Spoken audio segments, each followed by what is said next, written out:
আসসালামু আলাইকুম। কেমন আছেন সবাই? আশা করি সবাই ভালো আছেন।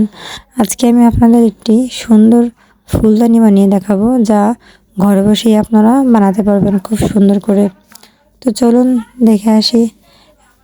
প্রথমেই আমরা নিয়ে নিলাম একটি শুকনো গাছের ডাল। এটা যেকোনো গাছেরই ডাল নিলে হবে, তবে কাঁটাযুক্ত কোনো ডাল হলে ভালো হয়। কাঁটাযুক্ত গাছ বলতে যেমন বড়ই গাছের ডাল অথবা বাগানবিলাস গাছের ডাল হলেও অনেক ভালো হয়। আমি বাগানবিলাস গাছের একটি ডাল কেটে ছাদে রেখে দিয়েছিলাম। রোদে শুকিয়ে গাছের পাতাগুলো সব পড়ে গিয়েছে এবং ডালটাও হালকা শুকিয়ে গিয়েছে।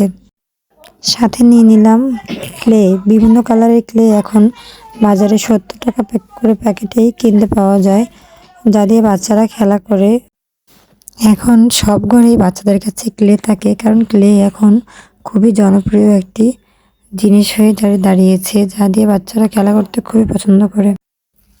এই ক্লেগুলো আদানের খেলার জন্যই আনা হয়েছিল। ও খেলে অনেকগুলো কালারই ছিল, সবগুলো নষ্ট করে ফেলেছে। তো যে কালারগুলো বেঁচে ছিল সেই কালারগুলো দিয়েই আমরা আমাদের ডালটাকে সাজিয়ে নিচ্ছি। প্রথমে হাতে করে ছোট ছোট একটু ক্লে নিয়ে গোল করে তারপরে কাটার মধ্যে ঢুকাই দিলেই হয়ে যাচ্ছে। খুবই সহজ। আমার বাবু দেখে বলতেছে, আম্মু আমি একটু করি। তো বললাম, তো সুন্দর করে দেখেন ছোট ছোট করে বল বানিয়ে ও লাগাচ্ছে। এই ধরনের কাজ করতে পারলে বাচ্চাদের সৃজনশীলতা অনেক বাড়ে।